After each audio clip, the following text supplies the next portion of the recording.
in our nation's heartland, at a time when we must heal the heart of our democracy and renew our commitment to the common good.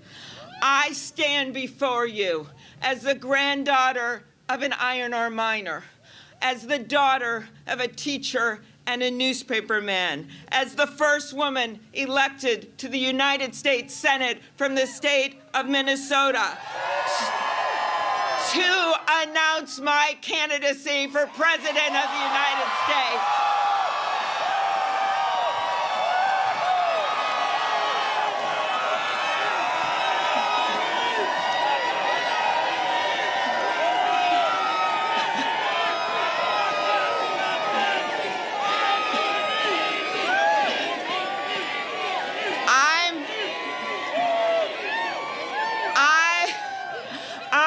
Running for this job for every person who wants their work recognized and rewarded. I am running for every parent who wants a better world for their kids.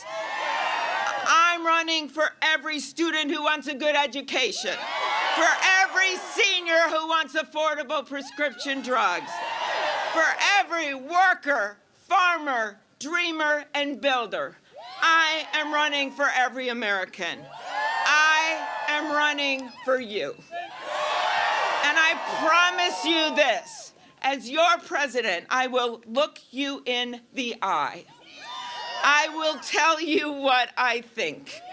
I will focus on getting things done.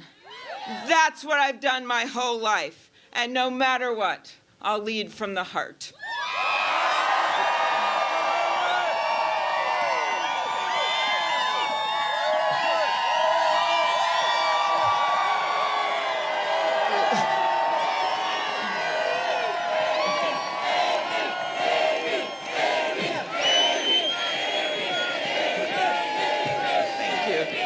Okay, let me be blunt. For too long, leaders in Washington have sat on the sidelines while others tried to figure out what to do about the changing economy and its impact on our lives. What to do about the disruptive nature of new technologies, income inequality, the political and geographic divides, the changing climate, the tumult in our world. For a moment, let's stop seeing those obstacles as obstacles on our path. Did we view the snow as an obstacle? No, we did not. Let's see those obstacles as our path. This is what I mean. There are insidious forces every day that are trying to make it harder for people to vote, trying to drown out our voices with big money. It is time to organize, time to galvanize, time to take back our democracy. It's time, America. Time to pass a constitutional amendment to overturn Citizens United and get the dark money out of our politics. It is time to stop discriminatory actions by restoring the Voting Rights Act. It is time to pass my bill to automatically register every young person to vote when they turn 18. You see, the obstacles that they're throwing at us with big money and limits on voting, they're obstacles, but they're also our path. They are how, as Paul Wellstone would tell us, they are how we organize. Here is another one, climate change. The people are on our side when it comes to climate change. Why? Because like you and I, they believe in science. That's why in the first 100 days of my administration, I will reinstate the clean power rules and the gas mileage standards and put forth sweeping legislation to invest in green jobs and infrastructure. And on day one, we will rejoin the International Climate Agreement.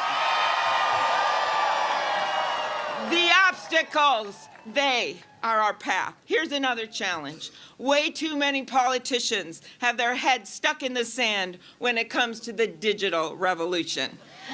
Hey guys, it's not just coming, it's here. And if you don't know the difference between a hack and slack, it's time to pull off the digital highway.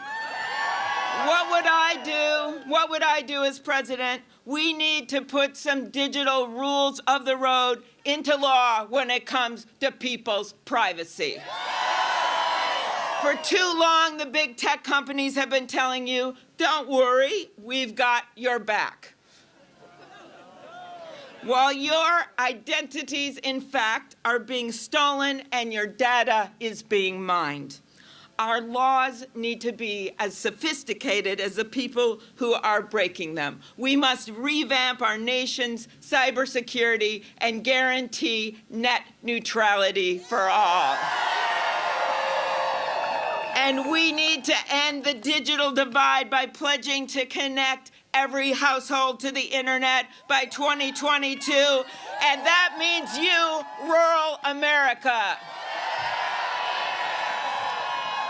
I mean, come on, if they can do it in Iceland, we can do it here. We need to train our workers today for the jobs of tomorrow and strengthen our economy by planning ahead. That means respecting and recognizing educational certifications and two-year degrees and making it easier for people to get them. And yes, that means comprehensive immigration reform. It is time, America. And by the way, we should close those tax loopholes designed by and for the wealthy and bring down our debt and make it easier for workers to afford childcare, housing, and education. That is what I mean by shared prosperity. But we can't get there if people can't afford their health care. And that means getting to universal health care and bringing down the cost of prescription drugs. Last week, my guest to the State of the Union, who is here with us today, was Nicole Smith Holt. Nicole's son, Alec, a 26-year-old restaurant manager from the southern suburbs, aged off his parents' health insurance. 3 days short of his payday, Alec, a diabetic, wasn't able to afford his insulin. He tried rationing it to save money. It didn't work, and he died. This disgrace should never happen in the United States of America. Not with a simple drug that's been around for nearly a century. The obstacle to change? The big pharma companies think they own Washington. Well, they don't own me, and they don't own Nicole. We are teaming up to pass meaningful legislation, to bring in competitive, safe drugs from other countries, to stop big pharma's practice of paying off generic companies to keep their products off the market.